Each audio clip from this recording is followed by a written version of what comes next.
तोहर कनिया के मारब गोली जे बियाह तोहर कनिया हर जिंदगी में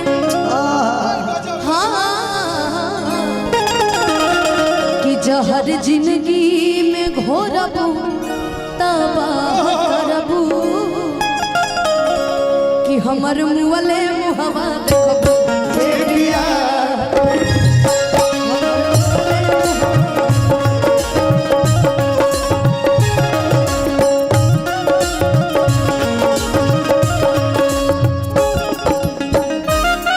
के ससुरा जान हमके बर्बाद करो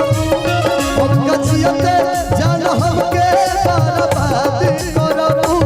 जोड़ी ससुरा जान जाइबू नहीं याद आ गई हमर मुअले मुहवा देखबू जे बियाह जहर जिंदगी में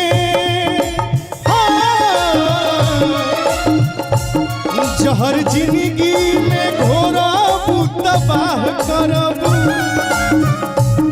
जहर जिंदगी में जहर जिंदगी में घोरबू तबाह करबू हमर मुअले मुहवा देखबू जे बियाह करबू हमर मुअले मुहवा देखबू जे बियाह करबू जहर जिंदगी में घोरबा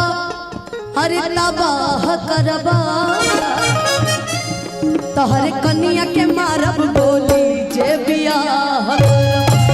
तोहर कनिया सारे शिकवे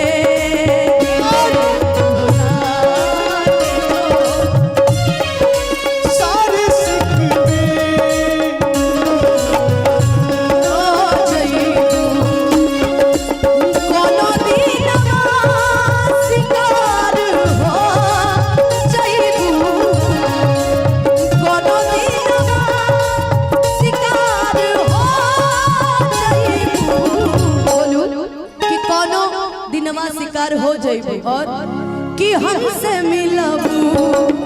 हमार हो जाइबू कि हमसे मिलबू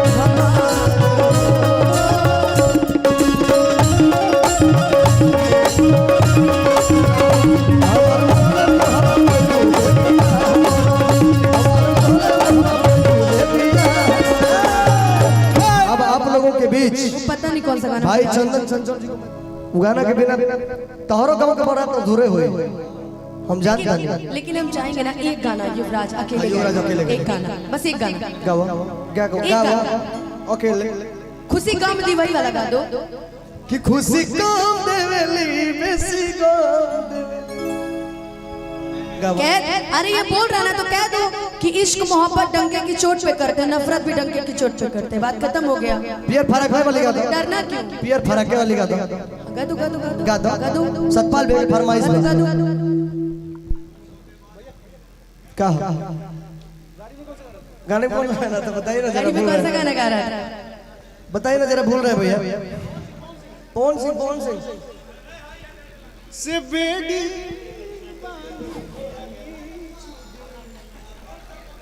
लोर से पुताइल पड़ुए मेजर हर किलोर से डाउन कॉलर और स्केल नीचे करवाओ